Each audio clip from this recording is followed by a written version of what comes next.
She's being too real.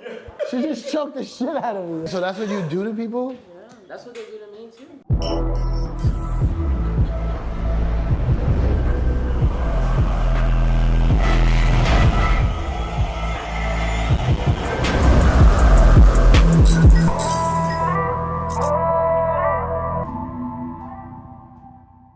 Give me the, matter of fact, just give me the, let's start from the top. Okay, I see. Who are you?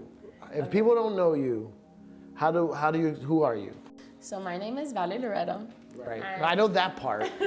Born and raised in Miami, Florida. I started with Taekwondo when I was 2 years old. You say it properly. Taekwondo. Yeah, because I say Taekwondo. I say that too. That's Korean martial arts, right? It's a Korean martial art, yes. And I'm a 4th degree master in Taekwondo. So that's why my fight name's like Master Valerie Loretta, is because I've done it my whole life. Really? But that's because my father had a school and he forced me to do it. I was forced to do it. My mom was pregnant with me doing her black belt test. So it's just a family. You were literally born into it. I was literally born into it. I had no option. My dad put me into it intensely. So I was an intense Taekwondo fighter. At the same time, I did ice skating, ballet, piano, art. I did everything. And at the end, I just mixed into this. Wait, hold on. You think your ballet and all that kind of stuff mixed into your fighting? I was a ballerina intensely for 12 years and Taekwondo at the same time. What? And I think ballet was the best foundation for boxing anybody could have. Really? A lot of good dancers are amazing boxers because it's all shoulder movement and foot coordination, you know? Wow, I never even thought of that. Because I heard like some football players take ballet. Really? To like, yeah, like. And the stretching. They try not to tell too many people. But I heard they take ballet for like the strength and like the balance. Man, so okay, so then you go into. So then. Well, other martial arts, I'm assuming, right? Did you do jiu-jitsu or anything else? Listen to my story. So I was in Taekwondo. I was in Taekwondo. This ain't Drink Champs, relax. I was an Olympic route intensely. I really wanted to go to Olympics. That was always my dream, to be an Olympian in Taekwondo. And that was my family's whole focus. I was traveling all over the world. I fought in an Olympic qualifier. I fought in a world championship in Korea, actually, in Muju, and I lost. And there was something with Yeah, it's from Korea. No, but... No, man, it was the Olympics there, bro. But not just that, like the Taekwondo body structure, you have to be very tall, long legs, because it's all electronic point system. And I saw that when I would fight, I was always trying to finish, like round kick to like hurt, or things like that. I always wanted to end it. And then MMA started getting popular and I still didn't like it. I was like, that's for savages, it's too brutal. I really didn't agree with it. Oh, so MMA life is different than like Olympic Taekwondo. Completely. More technical now. Completely. Taekwondo's technical, like there's knockouts, but not really. You know, there's no punching to the face, it's to the chest. It's very point system. And I'm not a point system fighter. Right. And my dad is very like strong, like he's brutal. Whatever. So then I saw MMA, I was like, I refuse to do that. And then one day I met someone who knows Yoel Romero. Do you know Yoel? Cuban. And he was fighting, and when I watch his fight at Duffy's. No, Yoel's. You got in a fight at Duffy's, you said? No, we went to watch his fight at Duffy's. No, we went to watch his fight at Duffy's, and there was just girls fighting in the prelims. And I just saw them for being recognized for being martial artists, and I had dedicated my whole life to that. And I just felt like goosebumps, and I was mad. Something about me was mad. The next day, I was like, I'm just gonna try jiu-jitsu for fun. And then I did it, and I fell in love with it, and from that day, I did not stop. Taekwondo helps you, jiu-jitsu, all that stuff. Ballet, all mixed in. Everything. Everything helps you in MMA. It's my self-defense against yours. And I mix, I create combinations in my mind. And if this doesn't work, then I try to take down. If that doesn't work, I take you to the ground. If that doesn't work, I stand you back up. It's crazy. Yeah, stand you back up. Yeah, right? That didn't work? Come back up, let's do this. You want to be on the ground, you tell the ref, hey, get him up. And he gets up. One time, there's a famous story. You know who the Wu-Tang Clan is? Yes. There's a famous story of this promoter, I think it was in Chicago, didn't have all their money. And they put him down to the ground. And then the famous part of the story is that they then picked him back up, wiped him off, and was like, you okay now? Okay, so you good? You got the money? So it's the same thing. MMA. Yeah, they were doing MMA. That's the concept of mixed martial arts. Man, so okay. And it's getting very popular. I don't know if you noticed. It's the and fastest the women, growing sport. I think is the best fights to watch are the women. The thing with women is that we're feisty. You know, we're more aggressive. Men are very like passive. We're more like, you know? Yeah. And there's different weight classes. I fight 125. And even for that, I'm short because I'm 5'3" and the girls are like 5'6", but just skinny and tall. And I'm smaller and like stronger, you know? Yeah. But that's a wrestling base, and wrestling is the most important part of MMA. Wrestling is the most important part. Most important part. Because it's all the submission at the end of the day. Yeah. No, but also wrestling is defending and getting taken down or taking you down. Right. You know? And then from there it turns into jiu-jitsu, grappling, you know? But you always start a fight on your feet. I don't want to ever know. No, it's hard. To get into the cage, you have to be different. Like, there's something about you that's different if you're able to see them close that and accept the fact that someone's going to try to kill you. Because at the end of the day, that's what it is. The ref is there to hold them from doing that. Kill you. Yeah. But they are trying to. Yeah. That's why you see when you're choked, a lot of guys don't tap it. You see him sleep, and the ref right away wakes him up and like moves his arm, and you're limbed. You ever train with dudes? Yeah, but like 125ers like me, you know? And training with a man is different than training with a woman. It's a different type of strength, you know? Right. That's why I train at where I train, because they have a lot of bodies for me to use, and that's how I get better. This is not an appropriate question, but in the streets, if it goes down, you got my back. Like, you can handle some shit. You better drink some more Monster if it goes down. Sort of. Have you ever? Legally, you can't you? Legally, are you able? So legally, having a black belt, like, you're a lethal weapon. You know, your legs are weapon and stuff. But when it comes to self-defense, you have to defend yourself. Okay, you and me go on a date. I know, hypothetical. I know, hypothetical. Just imagine it for a minute. We go on a date, we go get some, I don't know, what's a good restaurant in Miami? I mean, whatever, go to a Cuban restaurant. Casa Habana. Yeah, we go there. Oh, it's delicious. And some guys outside are acting up, and they start messing with you, and then they give me a little shove. I mean, I'm not a good fighter. You know what I'm saying? Like, if you end up kicking their ass, are you then look down on me? Like, No. That sounded like a pathetic no. No, poor thing. When you call her the next morning, she doesn't pick up anymore. But honestly, like, I've never had a physical confrontation outside of the sport, because I'm, like, when I go out, like, I don't like anybody to know what I do. It's like my secret, not secret, but it's weapon. Like my, like, talent that people don't know. I think about MMA for me like a beauty pageant. For as weird as it sounds, you know, you have your fight week, your meet up, and the day you have to show your talent is the day of the fight, you know, and you prepare 2 months for that. Anything in the world, like football, they have their training camps, like things like that. So you prepare 10 weeks, you lose the weight, you have media week, and you fight, and that's your show. That's your time to shine. Yeah. And hope that you don't come out. Yeah, but you're gonna where I don't know anything about like the ranks or titles. Like, are you like? So I'm ranked number 9 right now. Really? Yeah. Top 10? Yeah, top 10. And part of my ignorance, if I don't know what I'm talking about, are you getting like more popular? Like, do you get recognized more and stuff? Yeah. So last year I had a viral moment. I don't know if you saw it, but I had a viral moment too. I had COVID. Oh. You had COVID? I had COVID that went too. viral? I had COVID too, by the way. Right after that fight. I just got it. I'm an idiot. Viral comes from virus. Yes, viral virus. But all right, go ahead. Yeah, viral moment. Last year, COVID started and it started like in March. And then Bellator had held off, and they're like, hey, Vadu, we're gonna have a show, no fans, you wanna fight? I'm like, sure. Make money, you know, go recognition. Nobody else had anything to do. Right. We were the only sport playing. And I just went, it was this girl that she was really disrespectful, for real. Like, she was disrespecting me in the sense, like, saying that I can't be a woman and do TikToks and be a fighter and, like, all of this. When at the end of the day, I just do this to show that you could be feminine and you could be good in your sport. You know, you don't have to have a certain stereotype. I was raised differently, you know? So that's my goal. But besides that, I went to fight, and I really had a lot of resentment for this girl. And I knocked her out, whatever. But I knocked her out with a hook, but that wasn't what went viral. What went viral was my Cuban dance after, because I walked out to La Negra Tiene Tumbado from Celia Cruz. And I'm like, I can't go, whatever. And I just started doing salsa. And when I looked, it was like viral. I went up 600,000 followers overnight, like this. Knocked her out. Yes. I knocked her out, and then I started salsa. But my mentality for that was, she criticized so much my TikToks and being feminine and stuff. I just knocked her out. I'm gonna make a TikTok right next to her like that. But they didn't have the music, so I had to improvise. And then damn, she made it to your TikTok. Yeah, because I'm aggressive. Like, I know you don't see me like that now, but I really transform when against the cage, and I think that's my superpower.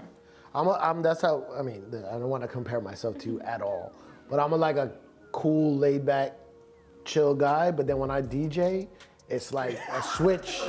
That's your martial art? No, but it's true. Switch goes off. No, And I it's go true. crazy. And I beat people up with the music. Have you done martial arts ever? Okay, no, but I've had this dream, I don't know, I always wanted to do Kung Fu, right? Okay. Always wanted to do Watching it. the movies on Sundays? Yeah, a little bit, but also like I really like respected like when people talk about, yeah, Bruce Lee and even when RZA talks about Kung Fu, like the discipline of it and the way it seems to like channel energy and all that, right? So I went like, I went like 3 or 4 times in my life to the Shaolin Temple in New York. And I always wanted to do it. I got the brochure, I went, I signed up. You went to a summer camp? Class schedule. Because I got the class schedule. Uniform. I didn't buy the uniform, I was supposed to get it. No, nunchucks. Did you shave your head? Did you shave your head? You went in and said, I'm ready, master. You guys are mocking me. You know better. No, I went and I signed up, and then it was like always like when I was on the radio, the time wouldn't work. And then when I was on the road, the timing wouldn't work. And then I had kids, and every time I went to go sign up and it didn't work, and now I'm like, nah, I can't do it now. Oh. I'm too old now. No, you're not. I can't be in there. I think you should do it. Here's another problem I have with martial arts. I can't stand all the bare feet. What? Oh, you're one of those guys? I can't be in there with a bunch of dudes with just kicking feet in my face. Maybe that's the reason why you start blocking them. So funny. Put that in your mind. You know, my whole life I've been barefoot on a mat, and it's funny you bring that up because the other day I was like, I could do anything barefooted. Like I'd rather run, I'd rather do everything barefooted because I've been my whole life on a mat, my whole life. Yeah, hold on, you've been on the mat. I always try to wear socks on the mat, and then they're like, You can't do that. You're in a You need to slave. buy those socks for like the trampoline place. Oh, the ones with the grip on the bottom. wear Yeah. socks with yoga, I just keep falling and stuff. That's funny. So look, I'm gonna tell you my martial arts story, which is terrible, and it goes kind of with the Taekwondo stuff. Is I did karate as a kid, wanting to be a ninja. That's all I ever wanted to be. I grew up on G.I. Joe, Storm Shadow, and Snake Eyes. So I was dead ass to be a ninja. So I did karate because that was Japanese martial arts, and that's what the ninjas did. So then my parents divorced. We couldn't afford karate classes, so I go to this free Taekwondo class. I'm not saying it the way you say it, the correct way. Little did I'm here, and then the Karate Kid comes out. What does the Karate Kid wear? Because his teacher's Japanese. No, he wears the headband with the flag of the Japanese flag. So I'm a little kid. I don't know the history between these two countries. I go to this free Taekwondo class thinking I'm continuing my martial arts career here. And I'm like, yeah, and I wear my bandana. Japanese one? The Japanese joint. I go. Bro, this instructor, he came up to me screaming in my ear, put me on my knees, took the thing off, threw it on the ground, stepped on it, spit on it. I'm like trying to hold my tears back because there's a whole class. And then he's like, get out of my sight. Wow. That was the end of Taekwondo. And then he left. I took the class. The fuck that class, man. I would have loved to have stayed in karate and not have to deal with that part of it, but Very traumatic yeah. situation. Yeah, it's safe to say I never became a ninja. Not a Japanese one or a Korean one. Oh, I'm very sorry you guys had bad martial art experiences, I but really, it's not all like that. I really, really, really respect it, and I wish I could do it. Maybe one day. I need someone to fight. You should fight DJ Khaled. Huh? He's not my enemy. No, but I'm just saying it'd be a good matchup. Yeah, like the TikTokers versus you. And then you guys DJ and do it like a sound clash afterwards. Well, he doesn't DJ much anymore. I'll definitely kill him in that aspect. Actually, I want to ask you, when you're preparing for a fight and you're doing meal prep, I'm assuming, is it difficult to stay away from Cuban food? Yes, mi pastelitos and stuff. That's what I love. I was born every morning. My grandma would come and she made me café con leche with mi pan tostado, you know? Or the rice with the huevito. Yeah, you know? But you can't. You can't. You really can't. It's pretty terrible food when you really think about it. Unless your grandma's making it, because old school people, for some reason, they make clean food. Yeah. But once we got older, that food's terrible. Have you ever been to Cuba? No, I haven't. Have you? Yeah, been twice. I want to go. They say it's fun. It's beautiful. I want to go. Yeah, and the people is what's beautiful I'm the about only it. Cuban girl fighting in the world right now. Really? I'm the only one. Really? With all the Cuban girls fighting all over Miami, you're the only one fighting professionally? Tell all the ratchet Cuban girls to like, hey, what you're doing is a skill and you can make money off of it. Like, get in. Learn the discipline. There's something about the Cuban wrestling background and this and that. It's just different for women. What, there's a Cuban wrestling? Yeah, Cuban wrestling is Really? What's that? Like from Cuba? Cuban wrestling is a certain style. There's certain things they do that you could label that that's Cuban wrestling. Cuban style wrestling. Wow. And it goes back to Cuba though, that originally, like, Over there. not some guy in Hialeah is like, this is Cuban wrestling. No, this goes back in Cuba, and over there, like their athletes are very good. They just don't have the resources, to really make it out of there. Like those people, you go over there for a training camp, you will get killed. They're amazing athletes, very young, a lot of potential, and very hard training, like brutal. Yeah, I mean, that's all they do. Yeah. That's all they do. En la escuela, la universidad, allá de. You know what I love about any like fights or like, we get fights and anything in that fighting world, the walkout music. It seems like to pick the right song to represent. Because I DJ'd a fight once, but it was small. Yeah, it was like it was for Rock Nation. It was like they had like, I guess there's like underground boxing before it goes to like the big. So like all the fighters had like very specific music, and they would like play it from this part because they walk out. It's like a show. So what do you like to walk out to? So my first fight, I walked out to the original Rocky, like I know super mainstream, but no, it was the Overture. You know what I'm talking about? Like the original classic. And it was epic. It was like dun dun dun dun dun dun dun. I was like, and that was in the Mohegan Sun. My second fight was in Madison Square Garden. Imagine. Wow, So second fight ever. My second fight ever. You don't know the pressure they put me. I was freaking out. But I walked out to Jenny from the Block. Yes, because we're in New York, the Bronx, so they were super cute. Who has walked out to Jenny from the Block? Only Battery. And then my third fight, I walked out to Celia Cruz, La Negra Tiene Tumbao, which was incredible to me because that's my culture. I felt like everybody in Miami was watching me, supporting me. I'm the only girl that they're behind. So I loved the families, like after I see the text stories, all the families dancing with me and stuff, and I walk out and I salsa and everything, and then I take off my dobak, because I walk out with my uniform, and then I get ready to fight, But that mentally just prepares me, like, I have all these people from my culture watching me, and I was chosen to represent us. And then my last fight, I walked out to Gloria Stefan Conga. See, I like you're all over the place. So you're what we call, like if we were to make we're gonna do your next fight for training, we're gonna do a Cypher Sounds DJ EFN fight mixtape, but you're in like an open format zone. You're not one thing. You can pick 4 tracks, I'll pick 4 tracks. For her? Yeah. Okay. Suavemente. Oh my God. Can I explain? Can I finish? Can I finish?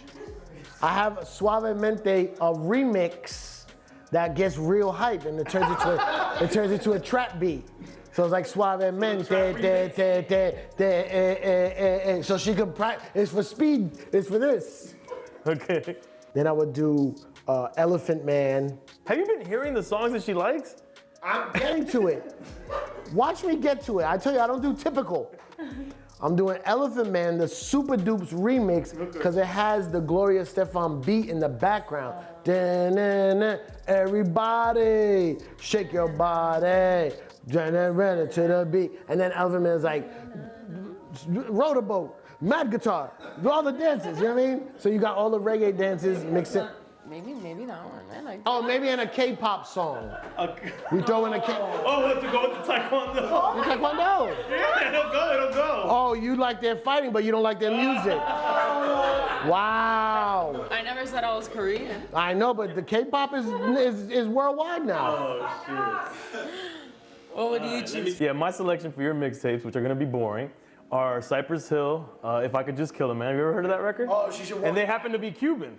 Oh. They're from LA, they happen to be Cuban, so there's some relation. I like there. that. Then let me think. But they walk backwards in the video, so you should walk backwards into the ring. He'll be the coordinator. Yeah, no, you're like the producer. I am. The choreographer. Then we gotta go Red Man, Time for Some Action. Okay. Come on, that's a great one. Great one. And a good, see, it's a good DJ. Because the sample from Time for Some Action is from How I Can Just Kill a Man. I mean, I played that all the time, so that's my mix already in my head. Celia Guantanamera. Guantanamera, yeah. And The then, trap version. no, man, the regular version. No. Some original, I'll right? come in with the and then you're next to me in the other turntable. You gotta put the and you 808. remix it. You gotta put the boom. And let's see the last one. Oh man, that Colombian artist. No le pega la negra. What's that record called? I love that record. That's one of my favorite records of all time. What is it? What song? I don't know what the actual name of the song is. But I know exactly what you're talking about. She's way more excited about your list. You'll fight anybody. My weight. Yeah, in your weight. But I'm saying like My weight. I'll fight it. you won't. There's nobody you'll stay away from. Like whoever. Well, I'm not gonna. There's girls that are tough. There's girls that have been doing this for a lot longer than me. There's girls that are more experienced than me. You know, I chose for the world to see my development from a young age in this sport, and I put myself in that position. But you know, there's a time and place for everything, and my time is coming. You know, I just got into the sport so quick and got good fast. And got my contract that I have, like I did that in a year fighting amateur. It was crazy. I was waitressing 2 years ago. Like Where? in Tijuana Taxi in Coral Springs up north. Nobody messed with you there either, right? Hit him with a. They didn't know. They didn't know. Hey, what's up, cutie? Bam! He's like, oh. But yeah, 2 years ago I was there. I did amateur. I did a viral fight as an amateur, and then Bellator offered me the best contract out of everybody. They picked me up. They gave me a bonus. I was like, wow, and that was it. Man, you're awesome. That's great. You're awesome. Take it. Congrats Take on these everything. flowers. Thank you. She's awesome. Tell her she's awesome. Oh, she's amazing. Thank you. You're awesome. And she's Cuban. Awesome. She's Cuban, B. Right, we got the Cuban part. That's been established.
October 7, 2001. Just weeks after the September 11th terror attacks, the United States and Britain launched military strikes on Afghanistan. On a videotape, Osama bin Laden praises God for the 9/11 attacks, but the al-Qaeda leader does not claim responsibility for them. 1985. In the Mediterranean, Palestinian gunmen hijacked the Achille Lauro, an Italian cruise ship off the coast of Egypt. The hijackers kill passenger Leon Klinghoffer, an elderly Jewish-American tourist, before surrendering 2 days later. 1991. In Washington, U.S. Supreme Court nominee Clarence Thomas faces damaging allegations of sexual harassment. Law professor Anita Hill accuses Thomas of making sexually inappropriate comments when she worked for him in 2 federal agencies during the 1980s. Hill urges the Senate to investigate. Thomas denies her claims, and the Senate later confirms him. 1998. Matthew Shepard, a gay college student, is beaten and left tied to a wooden fence post outside Laramie, Wyoming. Shepard dies 5 days later. Russell Henderson and Aaron McKinney are serving life sentences for his murder. 1951. John Mellencamp, the singer and songwriter with Heartland rock hits, is born in Seymour, Indiana.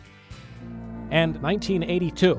In New York, Cats, the musical by Andrew Lloyd Webber and Tim Rice, opens on Broadway.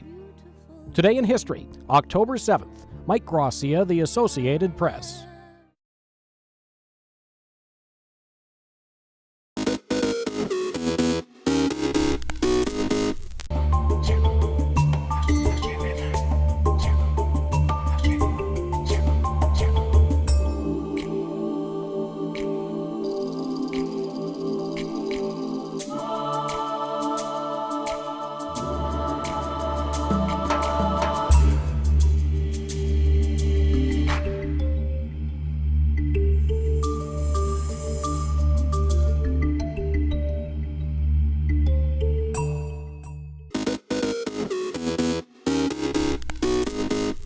Welcome back in our studio, and in today's news,